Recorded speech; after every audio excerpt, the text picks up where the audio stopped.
Who exactly is fighting the Igbos? Is it the Fulanis or the military? There's a reason why I'm asking this, because the Eziagu community in Enugu State is currently bleeding. It is said that the youths were able to drive out the Fulanis and hurt them. As a result of that, the Nigerian military entered the Eziagu community, burning houses and like currently terrorizing that community, Eziagu. It is trending now. Therefore, evangelist, the question comes again. Who exactly is against the Igbos? Is it the Fulanis or Nigerian military? Because this is shocking. Listen and listen good. You cannot separate Fulani from Nigerian military. Why? And you cannot separate Nigerian military from Fulanis because they are the same.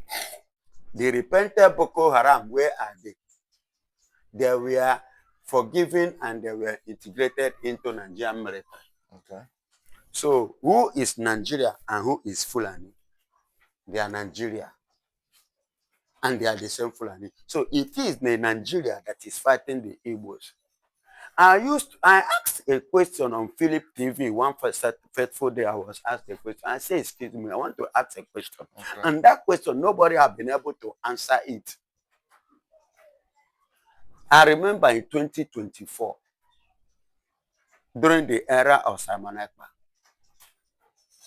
6 Nigerian soldiers was killed in Aba. It's unalive. You understand? They were 5 in Aba, which 4 were Igbos. CDS Musa went house to house picking youths in Aba, which led OT to rise and make a promise in order to stop that very stupid act of theirs that is going to pay 25 million. He made a promise to family, to whosoever that will, tell them who are the people responsible for that very act, just to calm the nerves of that movement. But to so many commanders, Oba have died, Okeke have died, Omaru, and many of them, I can't continue mentioning their name, have died in Boronu. How many have died in Niger State, in Katsina? Even recently, as at last on Monday, either Sunday, Monday, there was a serious life lost in Kaduna, to be precise. Zangoro or whatsoever, you know that their name is difficult for me to. Zangoza or whatsoever. What am I saying? I've never seen C.D.S. Musa and his men visiting Boronu, house to house, to picking their youth. But it happened in Ebola in Aba. I've never seen Musa in Plateau visiting house to house for killing of many soldiers, commanders. I will not forget Oba on that one. Is very, very annoying. That Oba even calls C.D.S. Musa for backup. C.D.S. Musa turned it down. Who is Oba? Oba is the former lieutenant colonel, commander that was spy. He called for help. Yes, for backup. C.D.S. Musa could not respond. And I did not see C.D.S. Musa visiting Boronu house to house picking their youth. So it's Nigeria that is fighting the war. Whenever we rise to retaliate, to defend ourselves, not even retaliation, to defend ourselves, military comes. But military is not seen. You forget Kwara. What happened in Kwara State? How these people, Isuwaba, whatsoever they call their name, the way they ransack Kwara. Do you know that Kwara was supposed to be a Yoruba land? Yes, Kwara was supposed to be a Yoruba land. In fact, it is a Yoruba land. But Fulani has taken it. They have collected it from the Yorubas. And Yoruba doesn't have a say. Even when their own brother is a president. I watched the video of those incidents that took place in Oyo. A woman cried and wept. He said even when Jonathan was there, that this thing didn't happen. Now, come be their own person. Imagine the weeping for you to see how weak this government can be. So it is Nigerian government that is fighting the Igbos. And that is why you see your president spending only God knows. We only heard about $9 million. That is what we heard. Do you know about other ones at the backyard that was not disclosed, nor exposed? Only God knows. But God is shaming them in every step they move. The very best. Alex Babi has come out to speak again. He was roaring fire on the internet. He said, condemning that viral video, that how would a force man, the people who are supposed to protect the law and the citizens of Nigeria, coming out to say that a particular tribe, that if the person driving a vehicle was from the Igbo part of Nigeria, that he would have arrested him. This is trending, and he also condemned the killing and the unaliving members of the Chomo family, a very popular clergy from the northern part of Nigeria. He said clearly that the Nigerian government are the people behind the terrorism that is happening in Nigeria. Biafran evangelist Alex Babi is speaking, condemning this. Do you concur with him or you disagree with what he has said? God bless you, my brother. I agree with him 100%. Are you not aware that Alex Babi was once here in Nigeria? Are you not aware? He covered most of the spying that went on in Nigeria. Yes. I remember there was a time he was interviewed by this man from Arise TV. The man was like accusing him of being the one that instigate people to rise up. And as a result of that somebody died. The young man replied, he said no, that the incident has already taken place before his arrival. And it was what happened, the death of the very man that attracted him, his presence. Now, he now asks the man a question. Is it bad for somebody to make a choice of what to worship? Is it against the law? And the answer is no. So why then a particular set of people are now forcing others to join them? Or is there any place in the constitution of any country that you don't have freedom of life? He asked, and there was none. So Alex Babi condemnation to the very act of Nigerian government attitude towards the Christians. I support what he's saying. Yes, I back it up. And the attitude towards, okay, look at that clergy, that coma. Reverend Akumo, you understand me? Yes. Then the people that did that very thing to that man's family, have you ever seen the Nigerian government parade those people in the court? But they are parading Mazin Namdekan and Simon Ekpa in Finland and Nigerian court. Do you see? Do you hear? No. That is to tell you everything. I'll quote and I quote again. Late Abacha, the former president of Nigeria, stated it clearly. Do you know what he said? He said any insurgency that lasted 24 hours, that the government of the land is involved. More than 24 hours. Yes. And if we watch Nigerian now, for years, it have lasted and it have never ended. It's still going on. That means it is the government that is responsible for what is going on in Nigeria. And that is one of the points of John James. John James. Yes. In the Congress House. As in the Representative House. When he threw it on the floor. That which make them to sign the law and conclude that. You see that it's cut off completely. Because the aid was supposed to use to protect life and property and for the well-meaning and well-living of the citizens of the country. Okay. But rather they are using it to unalive their citizens.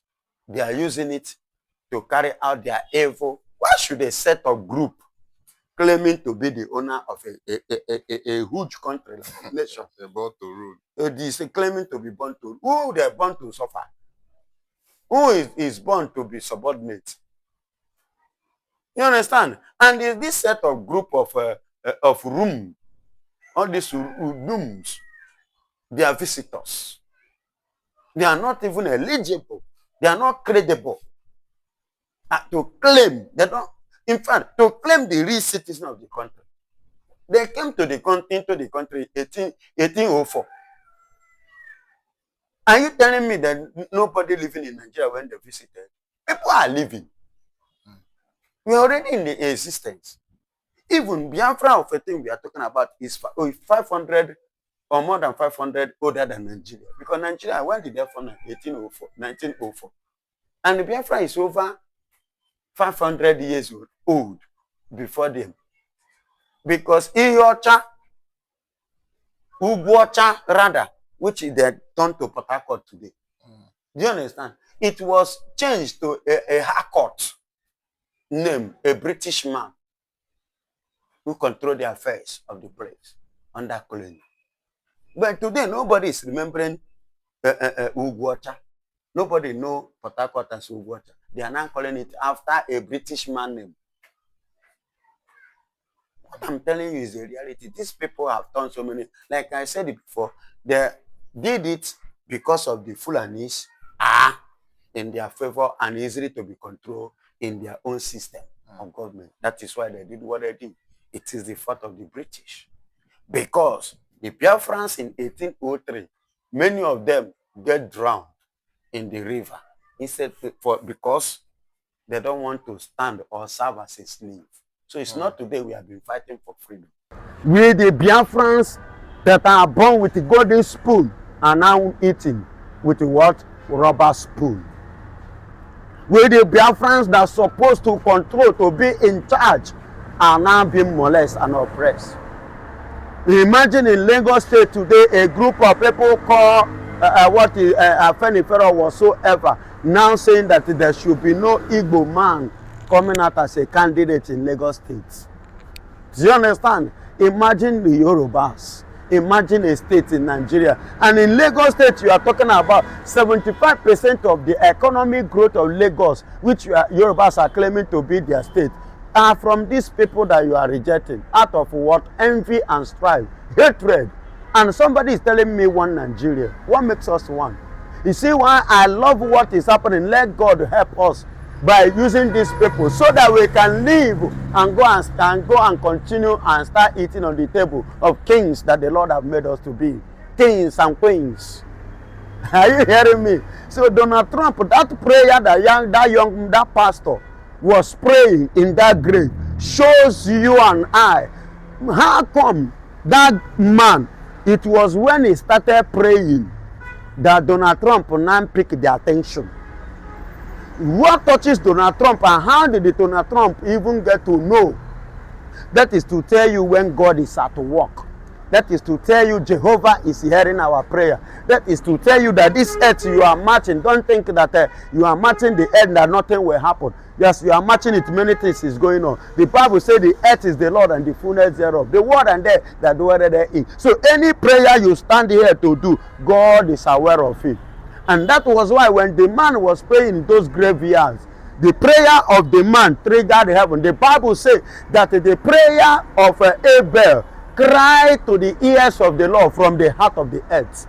So the man now cried. The prayer of the man now moved and ring in the ears of Donald Trump. Then Donald Trump has to pay attention, and which he has done. That attention, he now said that Nigeria should watch out next. Listen. Do you know why he said Nigeria should watch out next? Gumi was complaining bitterly. Why should that ICC second in command be killed? That the terrorists in Nigeria are kidnapping. The reason why they are kidnapping is because they are using it to have their own end living. Are you hearing me? They are kidnapped. That is why they use that as a source to sort out themselves. So it has become a recognized and a phenomenon thing to Nigerian government. And that is why Nigerian government is not doing anything. People like Gumi is still working freely. Mazen Nnamdi Kanu is in the prison. Are you hearing? See, my beloved brother, the time has come for us to go. God have answered our prayer. Yes, and I give God the glory. You know, I told you something from Al Jazeera. A man called Nawafi Aboid or Obaid. You know, all those, their name is difficult for me to pronounce. The man in his interview, do you know what he said? And I believe that that is what is affecting and threatening the world. He said, how come that in this recent civilized time, period and season, that Israel remained the first country and the only country so far that has struck a nation that is highly technologized by Israel. You know, they are highly technologized, but yet Israel penetrates them without using their what? Their airspace. I'm talking about Iran. You know, Iran have advanced beyond what you can think of, but yet Israel penetrated them and strike them successfully and still go back without them knowing how come. Because Israel could not use their airspace. They stayed outside their airspace and operate successfully. So this man in Al Jazeera talk about it seriously. He said many nations in the world are using American technology, but Israel has advanced beyond that level of their technology. So that now that many countries will now start, you know, going on how to do a research on how Israel was able to manage all those things. And by doing, Israel will advance to another level. That is to tell you the level of their technology, where they are going to. And that was why Israel is in their country, and they were able to dictate and to decode this man praying through Donald Trump page, praying in a grave in Nigeria here. At the same time, in their country, they were able to strike ICC second in command and the rest of them without Nigeria even knowing, without Nigeria noticing it. That is to tell you God is at work. Because there are people that need to be in position for somebody to breathe. And if not, thank God for Netanyahu and Donald Trump. Yeah, thank God. You know why I say thank God? If not for America and Israel, I tell you, I bet you, the Christianity you are talking about and their faith would have been a dead and buried matters. Are you hearing me? It would have been dead and buried. There will not be like anything like Christianity again in the world. But thank God that these people, these nations, and how, you know, God have equipped them, empowered them, and the kind of wisdom and knowledge God has imparted in them that help them to keep the Christendom all over the world, not just in America, but all over the world. We are breathing, even this one in Nigeria, we are still breathing like me now. It's because of the existence of America and Israel. If not that, who give monkey banana? That would have, you know, take a despite that they are still in existence. You see what is happening in Nigeria and the kind of government we are running. But I still give God the glory, because God never fails his children, and he will not fail us this time. Biafra will definitely go. That's the next